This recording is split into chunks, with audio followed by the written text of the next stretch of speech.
Apakah ada ulama yang masih memperdebatkan hukum bank?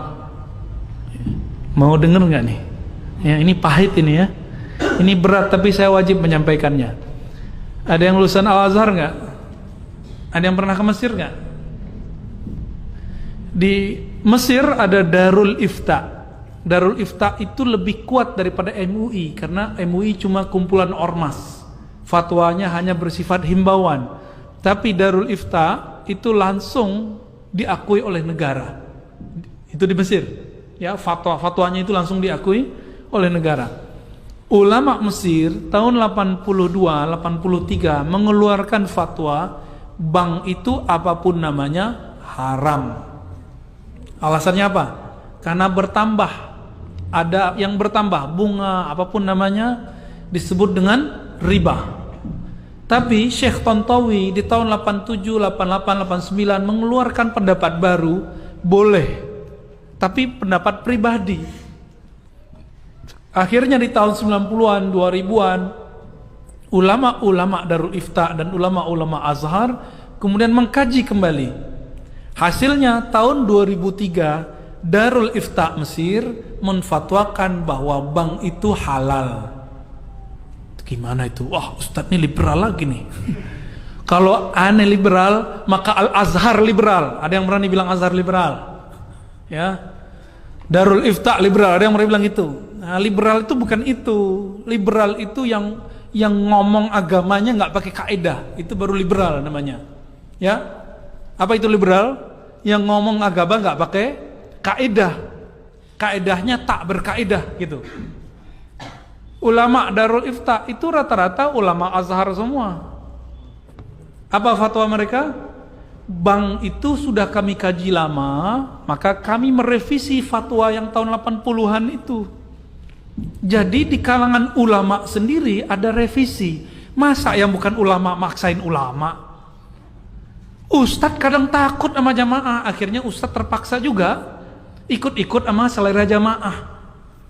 Tapi kata guru kami ya, menanggapi perdebatan itu, Syekh Ali Mustafa Yaqub, Kiai Ali Mustafa Yaqub itu punya buku.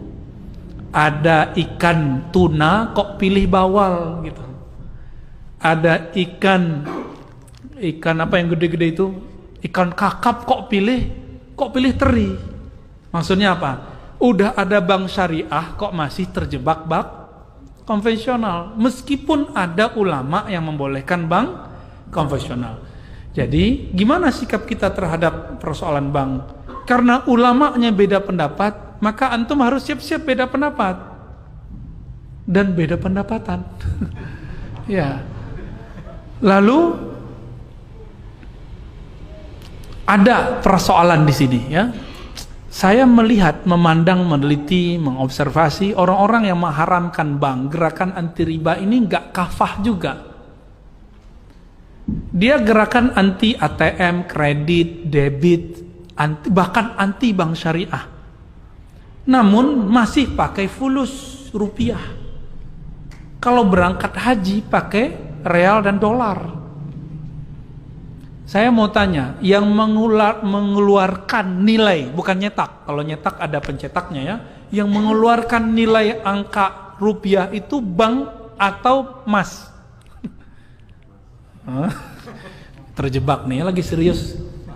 Lagi serius dibuat begitu jadi keblinger ya, keblank ya. Yang buat itu bank atau bukan?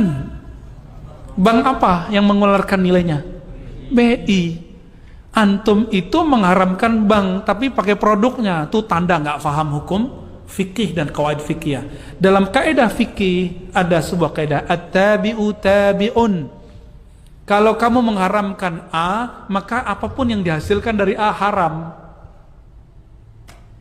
Kalau kita haramkan bank, maka antum haram menggunakan ATM, haram menggunakan fulus kertas atau fulus koin ataupun elektronik, haram semua. Maka beragama jangan picik. Jangan picik. Oh, kita kembali ke dinar dan dirham. Allahu Akbar. Dinar itu diadopsi Rasulullah dari Romawi. Ya kan? Nabi aja bisa ngadopsi